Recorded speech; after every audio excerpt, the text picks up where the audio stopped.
Le mentí a mi esposo para poder pasar la noche con mi amante, pero tuvimos un accidente y ahora él no quiere irme a ver al hospital. ¿Qué no ve que estoy sufriendo? El dolor es una constante. Un dolor sordo en mis costillas cada vez que respiro, un dolor agudo en mi pierna izquierda, que está enyesada y suspendida en el aire. Pero ese dolor físico no es nada comparado con el dolor del teléfono en silencio sobre mi mesita de noche. Llevo 3 días en esta cama de hospital. 3 días desde que la enfermera, con una mezcla de lástima y juicio en su rostro, me ayudó a hacer la llamada. Marqué el número de mi esposo, de Carlos, con los dedos temblorosos. Cuando contestó, su voz estaba llena de pánico. «Cariño, ¿dónde estás? No volviste a casa anoche». Estaba a punto de llamar a la policía. Y yo, con la voz quebrada por el dolor y los sedantes, le conté la versión oficial. Que mi amiga Laura y yo habíamos decidido de improviso ir a una casa rural para una escapada de chicas. Que habíamos tenido un accidente en una carretera secundaria. Que yo estaba bien, pero herida. Su alivio fue palpable a través del teléfono. Me dijo que salía para el hospital de inmediato, que no me preocupara por nada. Pero entonces, la enfermera me quitó el teléfono. Y con una eficiencia fría, le dio los detalles reales. Le dijo el nombre del hospital, el número de mi habitación. Y luego añadió, su esposa no estaba sola, señor. El otro pasajero, un tal señor Velasco, está en la habitación de al lado. Tiene heridas leves. Silencio. Un silencio tan profundo y tan largo que pude escuchar el pitido de las máquinas a mi alrededor. Finalmente, la voz de Carlos volvió. Pero ya no era la voz de mi esposo preocupado. Era la de un extraño. Dijo, con una calma que me heló la sangre, entiendo. Gracias por la información. Y colgó. No ha vuelto a llamar. No ha venido. He intentado contactarlo docenas de veces, pero mi número va directo al buzón de voz. Le he pedido a mi hermana que hable con él. Ella me dijo que se negó, que solo dijo que necesitaba tiempo. ¿Tiempo? Estoy en una cama de hospital, con una pierna rota y 3 costillas fisuradas. Estoy asustada y sola. Y él, el hombre que juró amarme en la salud y en la enfermedad, me ha abandonado. Se está centrando en un pequeño y estúpido detalle, en una mentira, en la presencia de Adrián Velasco en ese coche. No ve el panorama general. No ve mi dolor. No ve mi sufrimiento. Estoy aquí, rota y vulnerable, y su orgullo herido es más importante que mi bienestar. ¿Qué clase de hombre hace eso? Para que entiendan la magnitud de su crueldad, necesitan entender por qué Adrián estaba en ese coche. Necesitan entender la vida gris de la que yo necesitaba escapar desesperadamente. Carlos y yo llevamos casados 8 años. Y si me hubieran preguntado hace un año, habría dicho que éramos felices. Teníamos una vida perfecta. Una casa bonita en los suburbios, 2 coches en el garaje, vacaciones anuales en la playa. Él tiene un buen trabajo en finanzas, es un hombre bueno, un hombre estable. Me quiere. Lo sé. Pero su amor se convirtió en algo predecible, cómodo, asfixiante. Nuestra vida se convirtió en una rutina inmutable. Las mismas cenas los martes, las mismas películas los viernes, las mismas visitas a sus padres los domingos. La pasión, la chispa que una vez tuvimos, se había desvanecido, reemplazada por una amistad cariñosa pero completamente desprovista de emoción. Yo me sentía como un mueble bonito en su casa perfecta. Estaba segura, sí, pero también me estaba muriendo de aburrimiento. Me sentía increíblemente culpable por sentirme así. Tenía todo lo que una mujer se supone que debe desear. ¿Quién era yo para quejarme? Así que no dije nada. Me tragué mi insatisfacción, sonreí en las cenas familiares y fingí que la previsibilidad era todo lo que siempre había querido. Y entonces, hace 6 meses, apareció Adrián Velasco. Era un cliente de la galería de arte donde yo trabajo a tiempo parcial, más como un hobby que por necesidad. Adrián era todo lo que Carlos no era.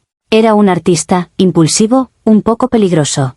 Hablaba con una pasión sobre el color y la forma que me recordaba a la mujer que yo solía ser, antes de convertirme en la esposa de Carlos. Empezamos a hablar. Primero sobre arte. Luego sobre la vida. Le conté, de forma velada, mi sensación de estancamiento. Y él me entendió. No me juzgó. Me miró como si yo fuera una obra de arte, no un electrodoméstico. Me hizo sentir vista. Viva. Las conversaciones se convirtieron en cafés secretos. Los cafés se convirtieron en almuerzos largos. Yo sabía que estaba cruzando una línea. Pero me dije a mí misma que solo era una amistad. Una amistad que me estaba salvando, que me estaba dando el oxígeno que necesitaba para no ahogarme en mi vida perfecta y predecible. Carlos, por supuesto, no sabía nada. Para él, yo seguía siendo la misma esposa contenta de siempre. La mentira era fácil. Era mi pequeño secreto, mi pequeña parcela de vida que era solo mía. Adrián era mi escape. No planeaba dejar a Carlos. No quería destruir mi vida. Solo quería un suplemento. Quería la estabilidad de Carlos y la emoción de Adrián. Pensé que podía tener ambos mundos, siempre y cuando fuera lo suficientemente cuidadosa. Pensé que merecía un poco de felicidad, un poco de chispa, para poder seguir soportando la monotonía del resto de mi vida. No era una traición, me decía a mí misma. Era una estrategia de supervivencia. La idea del viaje de una noche fue de Adrián.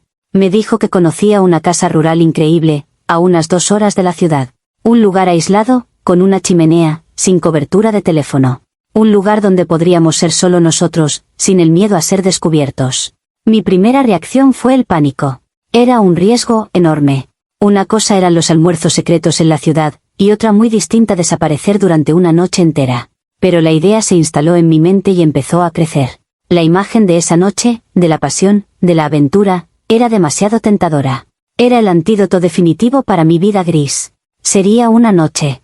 Solo una. Un recuerdo al que podría aferrarme en los largos y aburridos fines de semana con Carlos. La mentira que construí fue meticulosa. Le conté a Carlos, con una semana de antelación, que mi mejor amiga, Laura, que vive en otra ciudad, estaba pasando por una crisis terrible y necesitaba una escapada de chicas. Le dije que había reservado una casa rural para las dos, para apoyarla. Carlos, por supuesto, se lo creyó sin dudar. Incluso me ayudó a hacer la maleta. Me dijo que era una buena amiga, que me admiraba por ello. Cada palabra de apoyo suya era una pequeña puñalada de culpa, pero yo la ignoré. Esto era algo que necesitaba hacer. Por mí. El viernes por la tarde, me despedí de Carlos con un beso. Le dije que lo quería y que nos veríamos el sábado por la noche. Luego conduje hasta un punto de encuentro a las afueras de la ciudad, donde dejé mi coche y me subí al de Adrián. En cuanto me subí a su coche, me sentí liberada. Dejé atrás a la esposa de Carlos, y me convertí en la mujer que estaba con Adrián. La carretera secundaria se desplegaba ante nosotros, la música sonaba a todo volumen, y yo me sentí más viva de lo que me había sentido en años. Estábamos a media hora de nuestro destino. Llovía. La carretera estaba oscura y resbaladiza. Adrián conducía, y yo le estaba contando una anécdota divertida, gesticulando. En un momento, puse mi mano sobre la suya en la palanca de cambios. Él me miró, sonriendo. Y en ese segundo de distracción, todo pasó. No vi lo que pasó. Solo sentí un bandazo violento, escuché el chirrido de los neumáticos, y luego un impacto ensordecedor. El mundo dio vueltas. Hubo un sonido de cristales rotos, de metal retorciéndose. Y luego, la oscuridad. Y el dolor. Lo siguiente que recuerdo es la luz de una linterna en mi cara, la voz de un paramédico. Me sacaron del coche destrozado. Vi a Adrián en otra camilla, consciente, con sangre en la cara. Y mi primer pensamiento coherente en medio del dolor y el pánico, no fue sobre mi salud. Fue, oh Dios mío, ¿cómo voy a explicar esto? El accidente no fue una elección. Fue un acto del destino, un giro horrible de los acontecimientos. Un evento fuera de mi control. Y ahora estoy pagando el precio, no solo con mi cuerpo roto, sino con el abandono del hombre que se supone que debe cuidarme, sin importar las circunstancias. Los primeros días en el hospital fueron un borrón de dolor, sedantes y la humillante realización de mi soledad. Adrián, en la habitación de al lado, fue dado de alta al segundo día. Se fue sin decir una palabra. Ni un mensaje, ni una visita. El gran aventurero, el hombre de la pasión, huyó a la primera señal de un problema real. Otra decepción en una larga lista de ellas. Pero su cobardía no era nada comparada con la de Carlos. Mi propio esposo. El hombre que, en teoría, debería haber estado sentado en esa silla incómoda junto a mi cama. Después de 2 días de silencio total, mi hermana, Ana, finalmente logró hablar con él. Ella vino a verme al hospital, con el rostro desencajado por la preocupación y, ahora me doy cuenta, por la vergüenza. Me contó la conversación. Dijo que Carlos al principio se había negado a hablar de mí. Pero Ana insistió. Y finalmente, él habló. Según Ana, Carlos no gritó. No la insultó. Habló con una voz mortalmente tranquila. Le dijo, por favor, dile a tu hermana que espero que se recupere pronto. Y dile que he contactado a un abogado. Le enviará los papeles del divorcio al hospital. Cuando Ana me dijo eso, sentí que el suelo del hospital se abría bajo mi cama. ¿Divorcio? Ni siquiera había hablado conmigo. Ni siquiera me había escuchado. Pero fue lo que dijo después lo que me reveló la verdadera profundidad de su crueldad. Carlos le explicó a Ana que, después de la llamada de la enfermera, había hecho una llamada propia.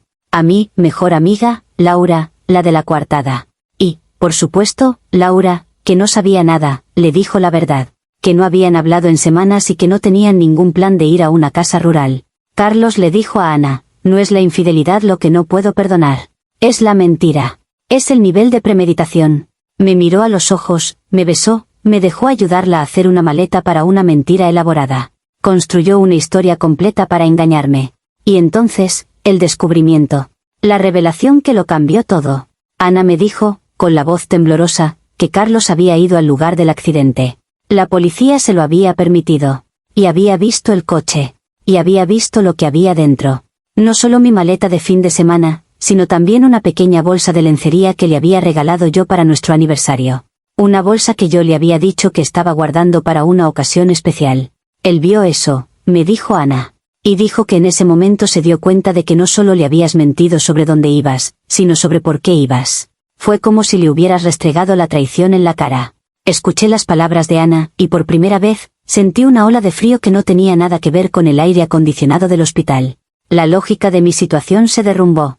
En mi mente, el accidente era una tragedia que debería haber borrado mi transgresión. Debería haber generado simpatía, compasión. Pero para él, el accidente no fue un borrón. Fue un foco de luz. Fue la evidencia física y brutal de mi engaño. Cada pieza de ropa en esa maleta, cada objeto, se había convertido en una prueba en el juicio de nuestra relación. Él no me veía como una mujer herida que necesitaba a su esposo. Me veía como una mentirosa que había sido atrapada de la forma más dramática posible. Y su respuesta no era el cuidado. Era el exilio. Así que aquí estoy. Sola en esta cama de hospital que se ha convertido en mi prisión y en mi tribunal. La pierna rota sanará. Las costillas se soldarán. Pero la traición de Carlos, su abandono en mi momento de mayor necesidad, esa es una herida que no creo que sane nunca. Él habla de mi mentira, de la lencería, de la premeditación. Se centra en los detalles para evitar la verdad más grande, que juró estar conmigo en la salud y en la enfermedad. Y esta, nos guste o no, es la enfermedad. Estoy herida, estoy sufriendo. Y su respuesta es enviarme los papeles del divorcio. ¿Qué clase de amor es ese? Un amor condicional. Un amor que solo existe mientras yo sea la esposa perfecta y predecible. La gente, mi hermana, incluso las enfermeras que me miran con lástima, se centran en mi error. Ven la infidelidad. No ven los años de monotonía, la muerte lenta del espíritu que me llevó a buscar un poco de aire fresco. No ven que mi aventura no fue un acto contra Carlos, sino un acto a favor de mi propia supervivencia. Fue un intento desesperado de sentir algo. Y el universo, en su cruel ironía, me castigó por ello. El accidente fue mi penitencia. Un castigo físico, doloroso, por mi error moral. ¿Y no es suficiente? ¿No he sufrido ya bastante? Tengo cicatrices, tendré meses de rehabilitación. He pagado mi deuda con creces. Pero para Carlos, mi sufrimiento no es suficiente. No le inspira compasión, sino desprecio. Él no ve a su esposa herida. Ve a una criminal que ha recibido su merecido. En lugar de cuidarme, está aprovechando mi momento de mayor debilidad para abandonarme, para echarme de su vida. Está usando mi dolor físico para justificar su propia crueldad emocional. ¿Qué no ve que estoy sufriendo? Lo ve perfectamente. Y no le importa. O peor, tal vez le alegra. Tal vez, en su mente, mi pierna rota es la justa retribución por su corazón roto. Pero se equivoca. Un corazón roto sana. Una promesa rota, el voto sagrado de cuidar a tu pareja en la enfermedad, eso deja una mancha para siempre. Yo cometí un error, sí. Pero él, al abandonarme en esta cama de hospital, ha cometido un pecado. Y mientras yo me enfrento a mi recuperación física, él tendrá que vivir el resto de su vida sabiendo que, cuando las cosas se pusieron feas, cuando la vida cumplió la parte de en la enfermedad, él huyó como un cobarde. Yo fui infiel a nuestro matrimonio. Él ha sido infiel a la humanidad básica. Y no sé qué es peor. Comentarios populares de Reddit. Usuario anónimo 1. Te fuiste a pasar una noche con tu amante, mentiste a tu marido sobre ello, y tuviste un accidente. Y ahora estás enfadada porque él no corre a tu lado a cuidarte. ¿De qué planeta vienes? Él no te está abandonando, en la enfermedad. Te está abandonando porque le fuiste infiel. El accidente es solo la prueba del delito. Usuario anónimo 2. El accidente fue mi penitencia. No, el accidente fue la consecuencia de tus malas decisiones. Estás intentando enmarcar un evento aleatorio como una especie de absolución cósmica. No funciona así. Rompiste sus votos primero. No puedes exigirle que cumpla los suyos cuando estás literalmente en el hospital por haberlos roto. Respuesta de la protagonista. Los votos no son un contrato de, si tú rompes uno, yo puedo romper otro. Se supone que son incondicionales. La enfermedad es la enfermedad, no importa cómo te la provoques. Un marido de verdad habría superado su ira para cuidar de la persona que ama. Su incapacidad para hacerlo demuestra que su amor nunca fue real. Usuario anónimo 3, suenas como una víctima profesional. Todo es culpa de la monotonía, del destino, del accidente, de la reacción de tu marido. En ningún momento dices, metí la pata de forma monumental y ahora estoy pagando el precio. Él no te debe su compasión. Le debes una disculpa que probablemente nunca llegará. Respuesta de la protagonista. Por supuesto que cometí un error. Pero mi error ya me ha castigado con dolor físico. ¿Se supone que debo aceptar también el castigo emocional del abandono? ¿En qué momento se considera que he sufrido lo suficiente? Su reacción no es justa, es vengativa. Y eso dice más de él que de mí. Actualización 1. Me dieron el alta del hospital hace una semana. Una semana que ha sido, de alguna manera, peor que estar ingresada. Mi hermana Ana vino a recogerme. Tuve que salir en una silla de ruedas, con mi pierna enyesada en un ángulo incómodo. La humillación era total. No pude volver a mi casa. A nuestra casa. Mientras yo estaba postrada en la cama, recuperándome, Carlos había estado ocupado. Le dijo a Ana que no quería que yo volviera allí. Había cambiado las cerraduras. Empaquetó mis cosas, toda mi vida en cajas de cartón, y las envió a casa de mis padres, donde ahora estoy, relegada a mi habitación de la infancia, una mujer casada de 30 y tantos años durmiendo en la misma cama en la que soñaba con un futuro que ahora parece una broma cruel. Leí los comentarios. La gente me llama víctima profesional, dice que le debo una disculpa. ¿Una disculpa? ¿Por estar herida? ¿Por necesitar a mi marido? El mundo está loco. Mi error fue un desliz momentáneo. Su crueldad es un acto premeditado y continuo. He intentado contactarlo. A través de Ana, a través de sus padres. El muro es de piedra. Su padre, que siempre me adoró, le dijo a mi hermana que su hijo está atravesando el peor momento de su vida y que necesita espacio para sanar de la humillación. ¿La humillación? Yo soy la que tiene que aprender a caminar de nuevo. Yo soy la que se enfrenta a meses de fisioterapia. Pero la verdadera patada en el estómago, la prueba definitiva de su carácter despiadado, llegó ayer. Los papeles del divorcio. Un mensajero los entregó en casa de mis padres. Mi madre me los trajo a la habitación con una mirada de infinita tristeza. Y no eran solo papeles de divorcio estándar. Eran una declaración de guerra. Sus abogados argumentan adulterio flagrante y, debido a esto, impugnan cualquier derecho que yo pudiera tener a una pensión compensatoria. El hombre que me animó a dejar mi carrera para convertirme en ama de casa, el que me hizo financieramente dependiente de él, ahora está usando mi infidelidad para asegurarse de que me quede sin absolutamente nada. ¿No lo ven? Esto ya no es sobre un corazón roto. Esto es sobre el dinero. Esto es un castigo. Está usando su poder y su riqueza para aplastarme, para dejarme rota en todos los sentidos, física, emocional y ahora, financieramente. Mientras tanto, me enteré de que Adrián Velasco, el hombre por el que arriesgué todo, ha desaparecido del mapa. Su número de teléfono está desconectado. Ha borrado sus perfiles en redes sociales. El artista apasionado no tuvo el valor de enfrentarse a las consecuencias. Otro hombre cobarde en mi vida. Así que estoy aquí, en mi antigua habitación, con una pierna rota, sin marido, sin dinero y con un futuro que parece un abismo. Y todo lo que puedo pensar es en la injusticia de todo esto. Mi sufrimiento físico, mi dolor, debería haber sido el puente hacia el perdón, una oportunidad para que él demostrara la fuerza de sus votos. En cambio, lo ha utilizado como una distracción, un momento de debilidad por mi parte, para demoler metódicamente mi vida. No está sanando. Se está vengando. Y yo soy el único objetivo de su guerra. Actualización final. Han pasado 4 meses desde el accidente. 4 meses de una lenta y dolorosa reconstrucción. La fisioterapia es un infierno. Cada paso que doy con la muleta es un recordatorio de esa noche. Vivo de la caridad de mis padres, una humillación diaria que acepto con una gratitud amarga. El divorcio sigue su curso, una máquina legal lenta e impersonal diseñada para despojarme de todo. He aceptado mi nueva realidad.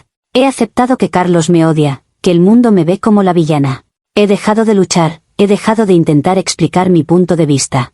Simplemente, sobrevivo. El final de toda esta historia, la pieza que finalmente encajó en el rompecabezas de mi miseria, llegó la semana pasada. Con una llamada telefónica. Era un número desconocido. Contesté, esperando que fuera otra llamada de los abogados. Pero no lo era. Era Carlos. Me quedé helada. Su voz, que no había oído en meses, sonaba extraña, cansada. No me llamó para gritar. No me llamó para insultarme. Me llamó porque su madre le había insistido, le había dicho que me debía, al menos, una conversación final. No hablamos del divorcio, ni del dinero. Me preguntó por mi pierna. Le respondí con monosílabos. Y entonces, él dijo lo que tenía que decir. Me dijo, sé que crees que soy un monstruo. Sé que crees que te abandoné. Y necesito que entiendas por qué lo hice. Hubo una larga pausa. Luego continuó. Cuando la enfermera me llamó, mi mundo se detuvo. Pero no fue por la infidelidad. Fue por la mentira. Me di cuenta de que, durante semanas, me habías estado mirando a la cara, sonriendo, mientras planeabas traicionarme. Me di cuenta de que el hombre que yo creía ser, tu marido, tu roca, no existía para ti. Era solo un obstáculo, un inconveniente en tus planes. Pero el verdadero momento, dijo, y su voz se quebró por primera vez, fue cuando fui al depósito a ver el coche. No fue por la lencería. Fue por la silla de bebé. Me quedé en silencio, sin entender. ¿Qué silla de bebé? Él continuó, con la voz ahogada. La silla de seguridad para nuestro sobrino. La que instalé en el asiento trasero la semana anterior porque íbamos a cuidarlo. La que tú me viste poner. Estaba en el coche. En el coche en el que te ibas con tu amante. Y cuando la vi, destrozada por el impacto, lo único que pude pensar fue, ¿y si el bebé hubiera estado ahí? ¿Y si tus planes hubieran sido otros? ¿Habrías puesto en peligro a un niño por tu aventura? Y en ese momento, concluyó, me di cuenta de que ya no te conocía. La mujer con la que me casé, la que tenía un corazón tan grande, nunca habría sido tan imprudente, tan egoísta. Y no podía seguir casado con una extraña. No se trataba de castigarte. Se trataba de que me salvaste. Me mostraste quién eras de verdad antes de que fuera demasiado tarde. Colgó. Me quedé con el teléfono en la mano, con sus palabras resonando en mis oídos. La silla de bebé. Un detalle que había olvidado por completo. Un detalle que para él lo significaba todo. Y lo entendí.